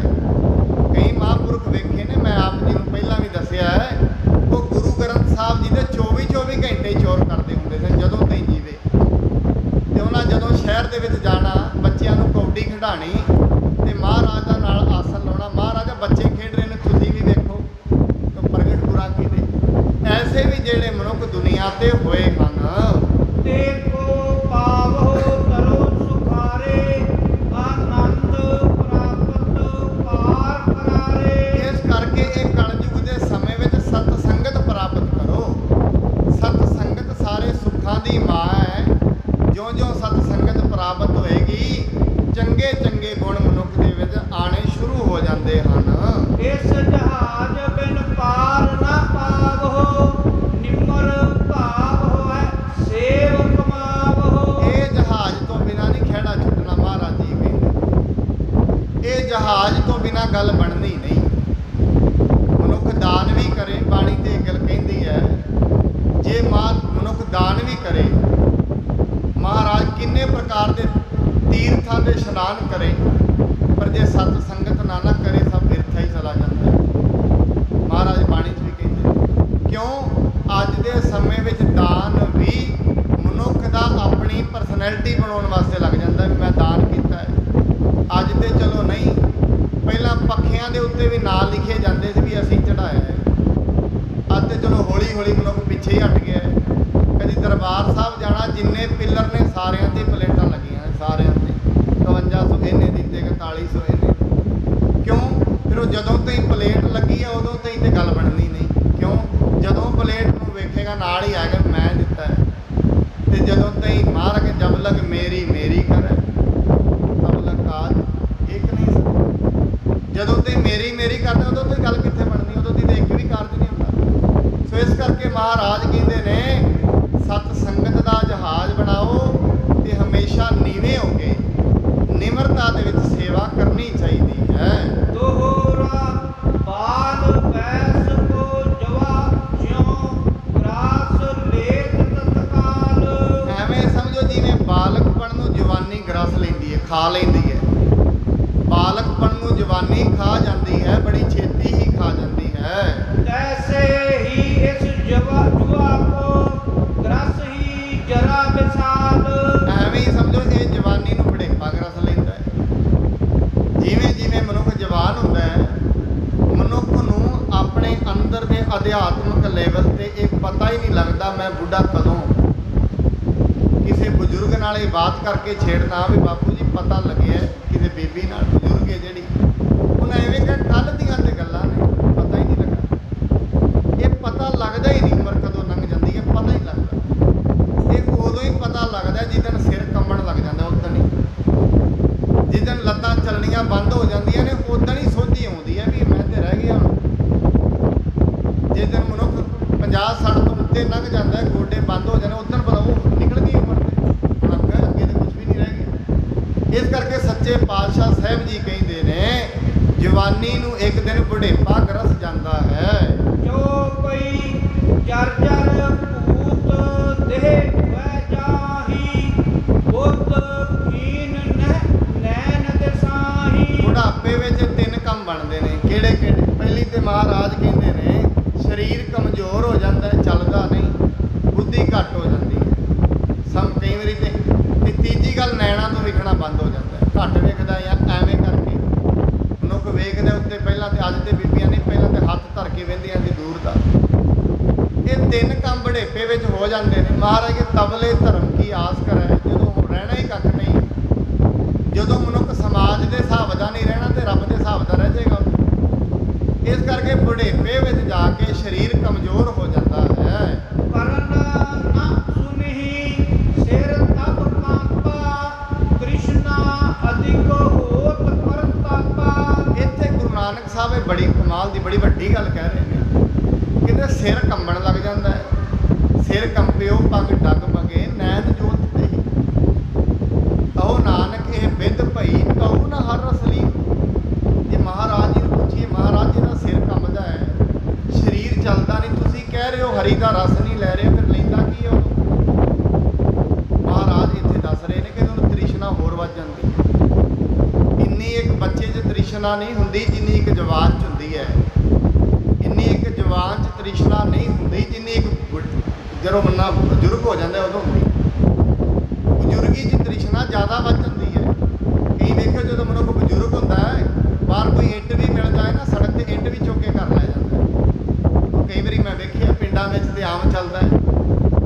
ਮੈਂ ਇੱਕ ਦਿਨ ਆਪ ਆਪਣੀ ਅੱਖੀਂ ਵੇਖਿਆ, ਬੜਾ ਬਜ਼ੁਰਗ ਸੀ ਬਾਪੂ, 60-65 ਸਾਲ ਦੀ ਉਮਰ, ਇੱਟ ਹੀ ਚੁੱਕੇ। ਮੈਂ ਬਾਪੂ ਹੁਣ ਤੇਰੀਆਂ ਇੱਟਾਂ ਦਾ ਕੋਈ ਮੁੱਲ ਨਹੀਂ ਪਿਆ, ਲਾ ਲਈਆਂ ਨੇ ਜਿਹੜੀਆਂ ਲੱਗੀ, ਹੁਣ ਛੱਡਦੇ ਨਹੀਂ। ਕਹਿੰਦਾ ਕੀ ਕਰਾਂ, ਅੰਦਰ ਨਹੀਂ ਟਿਕਦਾ। ਅੰਦਰ ਕਹਿੰਦਾ ਹਜੇ ਵੀ ਕਹਿੰਦੇ ਜ਼ਿਆਦਾ ਵੱਧ ਜਾਂਦੀ ਹੈ ਤ੍ਰਿਸ਼ਨਾ। ਜਿਵੇਂ ਰੋਗ ਹੈ ਜਿਹੜਾ ਦਿਨ ਪ੍ਰਤੀ ਦਿਨ ਵੱਧਦਾ ਹੈ, ਤ੍ਰਿਸ਼ਨਾ ਵੀ ਇੱਕ ਰੋਗ ਹੈ ਤੇ ਇਹ ਦਿਨ ਪ੍ਰਤੀ ਦਿਨ ਵੱਧਦਾ ਹੀ ਜਾਂਦਾ ਹੈ।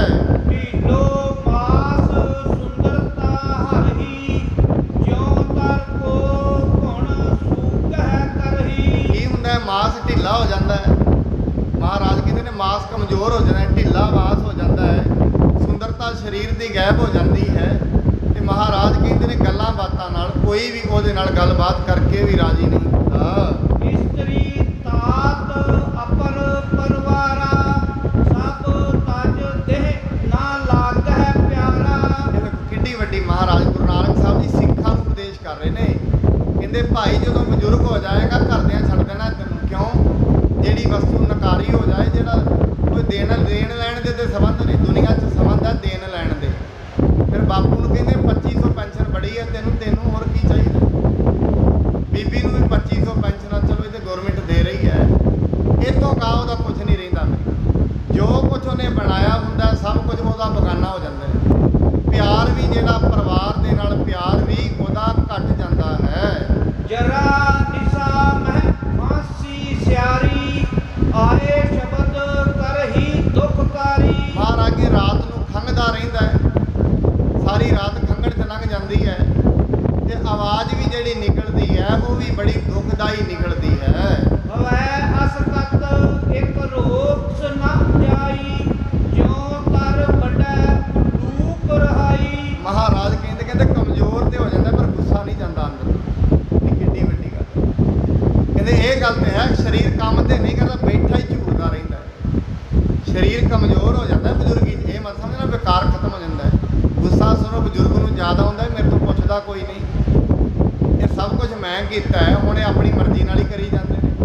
ਕਹਿੰਦੇ ਇਵੇਂ ਸਮਝੋ ਜਿਵੇਂ ਸੁੰਨੇ 'ਚ ਰੁੱਖ ਤੇ ਉੱਲੂ ਬੈਠਾ ਹੁੰਦਾ ਹੈ, ਐਸਾ ਕੰਮ ਬਣ ਜਾਂਦਾ ਮਨੁੱਖ ਦਾ। ਸੁੰਨਾ ਜਿਹਾ ਬੈਠਾ ਰਹਿੰਦਾ, ਸਾਰਾ ਦਿਨ ਬਾਅਦ ਤੱਕਦਾ ਰਹਿੰਦਾ ਵੀ ਹੋ ਕੀ ਰਿਹਾ ਹੈ। ਆਏ ਜਰਾ ਜੈਸੇ ਬਗਿਆਰੀ ਮ੍ਰਿਗ ਬਲ ਕੇ ਮਿੱਤਰ ਕਰਨੇ ਹਾਰੀ। ਮਹਾਰਾਜ ਕਹਿੰਦੇ ਬੜੇਪਾ ਐਵੇਂ ਜਿਵੇਂ ਬਘਿਆੜੀ ਹੋਏ। ਬਘਿਆੜੀ ਕੀ ਕਰਦੀ, ਹਿਰਨ ਨੂੰ ਖਾ ਜਾਂਦੀ ਹੈ, ਬੜੇਪਾ ਸ਼ਕਤੀ ਨੂੰ ਖਾ ਜਾਂਦਾ, ਬਲ ਖਾ ਜਾਂਦਾ। ਬਲ ਛੁੱਟ ਗਿਆ ਬੰਧਨ ਪਰੇ, ਇਹ ਬਲ ਨੂੰ ਖਾ ਜਾਂਦਾ ਹੈ। ਬੜੇਪੇ ਦੀ ਇਹ ਖਾਸੀਅਤ ਹੈ, ਬੜੇਪੇ ਵਿੱਚ ਮਨੁੱਖ ਦੀ ਜਿਹੜੀ ਹੱਡੀਆਂ ਕਮਜ਼ੋਰ, ਸ਼ਕਤੀ ਕਮਜ਼ੋਰ ਹੋ ਜਾਂਦੀ ਹੈ। ਸਭ ਬਿਦ ਦੀਨ ਕਰਤ ਹੈ ਸੋਈ ਦੇਖ ਹੰਸੀ ਨਾਟੈ ਸਭ ਕੋਈ। ਕਹਿੰਦੇ ਸਾਰੇ ਵੱਲੋਂ ਦੀਨ ਹੋ ਜਾਂਦਾ ਹੈ, ਚੱਲਣਾ ਵੀ ਕੁਝ ਹੋਰ ਤਰੀਕੇ ਨਾਲ। ਪਰ ਕਈ ਲੋਕ ਹੱਸਦੇ ਵੀ ਨੇ, ਕਈ ਵਾਰੀ ਪਹਿਲਾਂ ਆਮ ਬੱਚਿਆਂ ਨੂੰ ਕਹਿੰਦੇ ਬੇਟਾ ਬਜ਼ੁਰਗੀ ਵੱਲ ਵੇਖ ਕੇ ਹੱਸੀਦਾ ਨਹੀਂ। ਕਿਉਂ ਹੱਸੀਦਾ ਤਾਂ ਨਹੀਂ, ਇਹ ਤੇਰੇ ਤੇ ਵੀ ਆਉਣੇ, ਇਹ ਤਾਂ ਨਹੀਂ ਹੱਸਣਾ ਬਜ਼ੁਰਗ। ਇਹ ਕੋਈ ਪਤਾ ਨਹੀਂ ਇਹਦਾ ਕੈਸਾ ਹਾਲ ਹੈ, ਆਪਣਾ ਮਨੁੱਖ ਦਾ ਬਜ਼ੁਰਗੀ ਵਿੱਚ ਪਤਾ ਨਹੀਂ ਕੈਸਾ ਹਾਲ ਹੋਣਾ ਹੈ। ਰੋਗਣ ਕੀ ਜਰ ਜਰਾ ਪਛਾਨੋ ਸਰਬ ਦੁਖਨ ਕਾ ਸਦਨ ਪ੍ਰਹਿਮਾਨੋ। ਰੋਗਾਂ ਦੀ ਜਿਹੜੀ ਜੜ ਹੈ ਉਹ ਜਰ ਹੈ, ਜਿਵੇਂ ਜਰ ਲੱਗ ਜਾਂਦਾ ਹੈ ਸਰੀਰ ਨੂੰ। ਇਹ ਜਿਹੜਾ ਬੜੇਪਾ ਹੈ ਇਹ ਤੇ ਸਮਝ ਲਓ ਰੋਗਾਂ ਦਾ ਹੀ ਘਰ ਬਣ ਜਾਂਦਾ ਹੈ। ਸੇਤ ਕੇਸ ਹੋਵੇ ਸਭ ਠੋਰਾ ਮਨੋ ਜਰਾ ਪਰ ਝੂਲਤ ਚੋਰਾ। ਮਹਾਰਾਜ ਜੀ ਕਹਿੰਦੇ ਜਿਹੜੇ ਇਹਦੇ ਕੇਸ ਨੇ ਉਹ ਚਿੱਟੇ ਹੋ ਜਾਂਦੇ ਨੇ, ਬਿਲਕੁਲ ਬੜੇਪੇ ਵਿੱਚ ਤੇ ਕੇਸ ਚਿੱਟੇ ਹੀ ਹੋ ਜਾਂਦੇ। ਤੇ ਕਹਿੰਦੇ ਐਵੇਂ ਸਮਝੋ ਜਿਵੇਂ ਇਹਦੇ ਸਿਰ ਤੇ ਸਫੇਦ ਛਤਰ ਝੁੱਲ ਰਿਹਾ ਹੋਵੇ। ਕੀਤੋਂ ਜਰਾ ਕੇ ਦੂਤ ਅਗਾਰੀ ਨਿਜ ਬਸ ਦੇਹ ਕਰਿਓ ਚਹਿ ਸਾਰੀ। ਮਹਾਰਾਜ ਕਹਿੰਦੇ ਸਫੇਦ ਵਾਲਾਂ ਦਾ ਮਤਲਬ ਇਹ ਹੈ ਬਸ ਇਹਨੂੰ ਦੂਤ ਹੁਣ ਆਪਣੇ ਕੋਲ ਲੈ ਜਾਣਾ ਹੀ ਚਾਹੁੰਦੇ, ਇਹਨੂੰ ਹੁਣ ਖਿੱਚਣ ਹੀ ਵਾਲੇ ਹਨ। ਮਨੋ ਕਾਲ ਕੋ ਆਏ ਸੰਦੇਸਾ ਰੂਪ ਵਿਦਾਰਨ ਭੇ ਸਿਤ ਕੇਸਾ। ਐਵੇਂ ਸਮਝੋ ਵੀ ਇਹ ਹੁਣ ਚਿੱਟੇ ਵਾਲਾਂ ਦਾ ਮਤਲਬ ਹੈ ਸੰਦੇਸ਼ਾ ਹੀ ਆ ਰਿਹਾ ਗਾਂ ਦਾ। ਬਾਣੀ ਦੇ ਵਿੱਚ ਇਹਦਾ ਰੂਪ ਵੀ ਹੈ, ਬਾਣੀ ਦੇ ਵਿੱਚ ਇਹਦੇ ਮਹਾਰਾਜ ਨੇ ਦੱਸਿਆ ਵੀ ਹੈ। ਕਹਿੰਦੇ ਅੱਗੋਂ ਨੇੜਾ ਆਇਆ ਪਿੱਛਾ ਰਿਹਾ, ਅੱਗਾ ਨੇੜਾ ਆ ਗਿਆ ਪਿੱਛਾ ਦੂਰ ਰਹਿ ਗਿਆ। ਪਰ ਮਨੁੱਖ ਜਦੋਂ ਬਜ਼ੁਰਗ ਹੋ ਜਾਂਦਾ ਪਿਛਲੀਆਂ ਗੱਲਾਂ ਅਗਲੀਆਂ ਤੇ ਛੱਡ ਦਿੰਦਾ, ਪਿਛਲੀਆਂ ਸ਼ੁਰੂ ਕਰ ਦਿੰਦਾ। ਐਵੇਂ ਕੀਤਾ, ਇੰਨਾ ਕੁਝ ਬਣਾਇਆ, ਆਹ ਕੁਝ ਬਣਾਇਆ, ਅਗਲੀ ਨਹੀਂ ਕਰਦਾ। ਮਹਾਰਾਜ ਕਹਿੰਦੇ ਵਾਲਾਂ ਦਾ ਮਤਲਬ, ਸਰੀਰ ਦਾ ਕਮਜ਼ੋਰ ਹੋਣ ਦਾ ਮਤਲਬ ਇਹ ਹੀ ਹੈ ਕਿ ਸਮਝੋ ਹੁਣ ਅੱਗਾ ਨੇੜੇ ਆ ਗਿਆ ਹੈ। ਉਨ ਤਤਕਾਲ ਗ੍ਰਸੇ ਮਿੱਤਰ ਆਈ ਮਹਾ ਕਸ਼ਟ ਤੇ ਛਿਨ ਨਰ ਪਾਈ। ਐਵੇਂ ਸਮਝੋ ਮੌਤ ਨੇੜੇ ਆ ਜਾਂਦੀ ਹੈ, ਬੜਾ ਕਸ਼ਟ ਹੁੰਦਾ ਹੈ। ਇਹ ਗੁਰੂ ਜੀ ਨੇ ਸਿੱਖਾਂ ਨੂੰ ਦੱਸਿਆ ਸਾਰਾ ਹਾਲ, ਜਵਾਨੀ ਤੋਂ ਲੈ ਕੇ ਬਾਲਕਪਨ, ਜਵਾਨੀ ਤੇ ਆ ਬੜੇਪੇ ਦਾ ਦੱਸ ਰਹੇ ਨੇ। ਇਹ ਬੜੇਪੇ ਵਿੱਚ ਜਦੋਂ ਐਸਾ ਹਵਾਲ ਹੋਏਗਾ ਸਮਝ ਲਓ ਵੀ ਹੁਣ ਕੰਮ ਨੇੜੇ ਹੀ ਆ ਗਿਆ ਹੈ। ਅੰਜੁਲ ਕੇ ਜਲ ਸਮ ਬੈਤ ਇਹੀ ਹੈਰਤ ਨੈ ਛਿਨ ਭੰਗਰ ਦੇਹੀ। ਜਿਵੇਂ ਮਨੁੱਖ ਬੁੱਕ ਦੇ ਅੰਦਰ ਪਾਣੀ ਭਰੇ, ਬੁੱਕ ਦੇ ਅੰਦਰ ਪਾਣੀ ਕਿੰਨੀ ਕੁ ਦੇਰ ਰੁਕਦਾ, ਕਿੰਨੀਆਂ ਲਕੀਰਾਂ ਨੇ ਥੱਲੇ। ਬੁੱਕ ਦੇ ਅੰਦਰ ਪਾਣੀ ਜ਼ਿਆਦਾ ਦੇਰ ਨਹੀਂ ਰੁਕਦਾ। ਜਿਹੜੀ ਉਮਰ ਵੀ ਐਵੇਂ ਹੈ ਜਿਵੇਂ ਬੁੱਕ ਦੇ ਅੰਦਰ ਕਿਸੇ ਨੇ ਪਾਣੀ ਪਾਇਆ ਹੋਵੇ, ਇਹ ਜ਼ਿਆਦਾ ਚਿਰ ਨਹੀਂ ਟੁੱਕਦਾ। ਐਵੇਂ ਮਨੁੱਖ ਦੀ ਜਿਹੜੀ ਜ਼ਿੰਦਗੀ ਹੈ ਇਹ ਜ਼ਿਆਦਾ ਚੜਦੀ ਨਹੀਂ ਹੈ। ਯੁਕਤ ਬੇਕਾਰ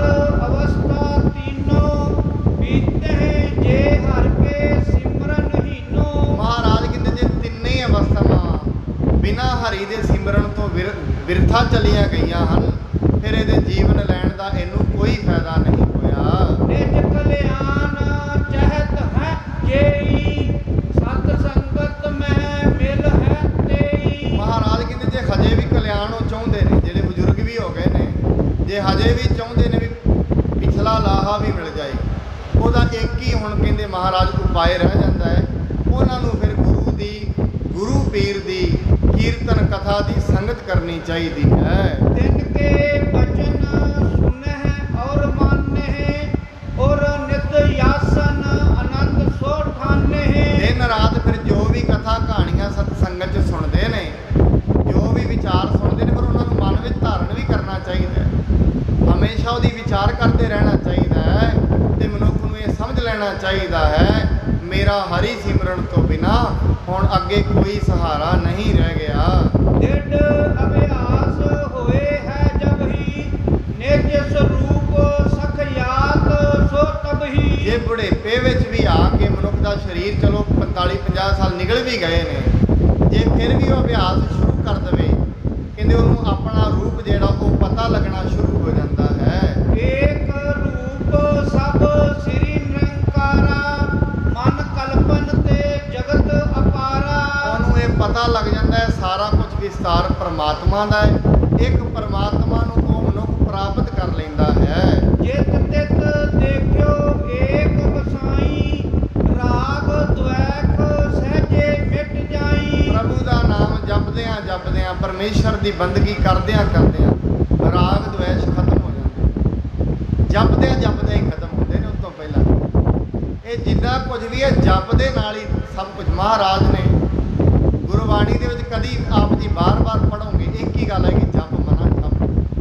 ਪਹਿਲੀ ਬਾਣੀ ਵੀ ਜਪ ਹੀ ਹੈ, ਗੱਲ ਜਪ ਤੋਂ ਹੀ ਸ਼ੁਰੂ ਹੋਣੀ ਹੈ ਤੇ ਜਪ ਤੇ ਹੀ ਸਮਾਪਤ ਹੋ ਜਾਣੀ। ਇਹ ਜਪ ਤੇ ਹੀ ਸ਼ੁਰੂ ਹੋਣਾ ਹੈ ਕੰਮ ਸਾਰਾ, ਭਾਵੇਂ ਕੋਈ ਅੱਜ ਕਰੇ ਭਾਵੇਂ ਕੱਲ ਕਰੇ, ਖਹਿੜਾ ਜਪ ਨਾਲ ਹੀ ਛੁੱਟਣਾ ਹੈ।